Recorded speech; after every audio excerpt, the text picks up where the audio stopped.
வணக்கம். சாட்சியம், நம்பிக்கை, குணப்படுத்துதல். இந்த மூணுக்கும் என்ன தொடர்பு? வாங்க, இன்றைய பகுதியில 3 வெவ்வேறு வேத பகுதிகளை ஒன்னா சேர்த்து பார்த்து இந்த கேள்விக்கான ஒரு சக்தி வாய்ந்த பதில தெரிஞ்சுக்கலாம். சரி, நாம நேரடியா விஷயத்துக்குள்ள போயிடலாம். யோவானோட முதல் திருமுகத்துல ஒரு முக்கியமான கேள்வி கேட்கப்படுது. உலகத்தை ஜெயிக்கிறது யாரு? பாருங்க, கேள்வி கேட்ட உடனே பதிலும் அங்கேயே இருக்கு. ரொம்ப சிம்பிள். இயேசுதான் இறைமகன்னு யார் நம்புறாங்களோ அவங்கதான். இதுதான் நம்மளோட முழு அலசலுக்கும் ஒரு அடித்தளம். ஆக நம்பிக்கை தான் இங்க முக்கியம். ஆனா இந்த நம்பிக்கைக்கு ஆதாரம் என்ன? அதுதான் நம்மள முதல் பகுதிக்கு கூட்டிட்டு போகுது. அதாவது சாட்சியத்தோட வடிவங்கள். ஒரு யோவான் என்ன சொல்லுதுன்னா, நம்பிக்கைங்கிறது சும்மா கண்மூடித்தனமா வர்றதில்ல, அதுக்கு ஆதாரம் வேணும்னு சொல்லுது. அப்படி என்னதான் ஆதாரம்னு பாப்போமா? இந்த சான்றுங்கிற வார்த்தை தான் இங்க ரொம்ப முக்கியம். ஒரு உண்மையை நிரூபிக்க நாம குடுக்கிற ஆதாரம். சோ நம்பிக்கைங்கிறது ஆதாரத்தோட அடிப்படையில தான் இருக்கணும்னு இந்த வசனம் நமக்கு சொல்ல வருது. இப்ப பாருங்க, இது ரொம்ப சுவாரஸ்யமான ஒரு விஷயம். தெய்வீக சாட்சிய 3 விதமா பிரிக்கிறாங்க. தூய ஆவி, நீர், அப்புறம் ரத்தம். இந்த 3மே ஒரே ஒரு விஷயத்தை நோக்கிதான் வேலை செய்யுதுன்னு வேதம் சொல்லுது. இங்க ஒரு முக்கியமான ஒப்பீடு வருது.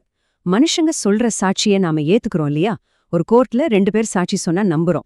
அப்படி இருக்கும்போது கடவுளே கொடுக்கற சாட்சி அதை விட எவ்ளோ பெரியது, எவ்ளோ மேலானதுன்னு யோசிச்சு பாருங்க.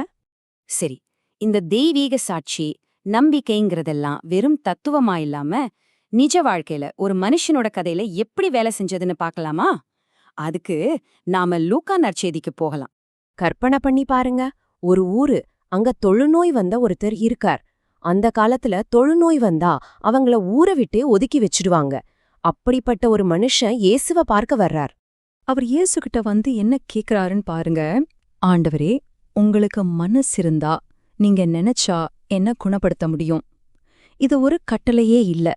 இதுல எவ்வளவு ஆழமான நம்பிக்கை இருக்கு பாத்தீங்களா? மொத்த முடிவையும் இயேசுகிட்டயே விட்டுட்டார். இது ஒரு மன்றாட்டுக்கு இயேசுவோட பதில் எப்படி இருந்துச்சு தெரியுமா? அதுதான் இந்த கதையோட உச்சக்கட்டமே. அந்த காலத்து சமூக விதி என்ன? தொழுநோய் வந்தவங்கள தொடவே கூடாது. ஆனா இயேசு என்ன செஞ்சார்? அவரே கையை நீட்டி அந்த மனுஷனை தொட்டார். இது எவ்வளவு பெரிய புரட்சிகரமான செயல் பாருங்க. ஒரு சமூக தடையையே உடைக்கிறார்.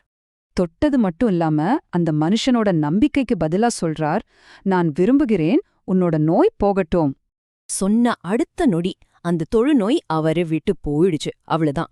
நாம இப்போ பேசின அந்த தெய்வீக சக்தியோட நேரடி செயல்பாடு எது?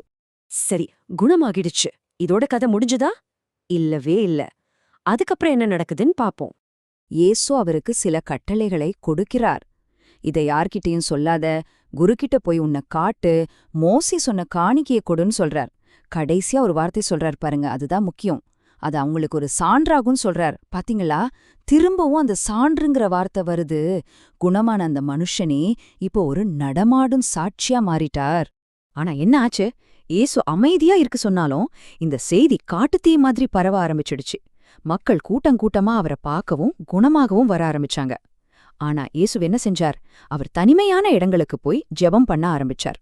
ஒரு தனிப்பட்ட அற்புதத்துக்கும் அதோட பொதுவான விளைவுக்கும் நடுவுல இருக்கிற ஒரு பதற்றத்தை இது காட்டுது. இப்படி ஒரு தனி மனுஷனுக்கு கிடைச்ச குணம் எப்படி ஒரு பெரிய சமூகத்தோட பிரதிபலிப்பா மாறுதுன்னு பார்க்கலாமா? அதுக்கு நம்மளோட 3வது ஆதாரமான திருப்பாடல் 147க்கு போவோம்.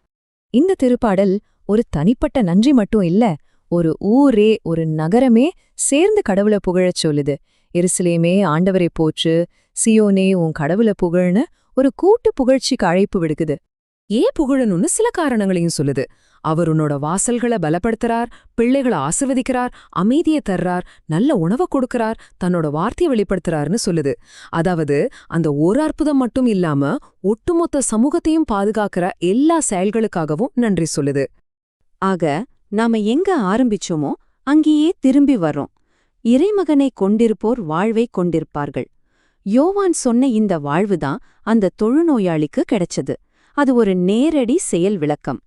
சோ இதிலிருந்து நாம என்ன கத்துக்கிறோம்? ஒரு தனிப்பட்ட நம்பிக்கை, ஒரு தனிப்பட்ட அற்புதம் அதோட நிக்கிறதில்ல. அது பரவி ஒரு தனிப்பட்ட சாட்சி, ஒரு முழு சமுதாயத்தோட புகழ்ச்சி பாடலா மாறுது. இப்போ உங்களுக்கான ஒரு கேள்வி. ஒரு தனிப்பட்ட குணமாதல் எப்படி ஒரு சமுதாயத்தோட பாட்டா மாறுது? இத பத்தி கொஞ்சம் யோசிச்சு பாருங்க.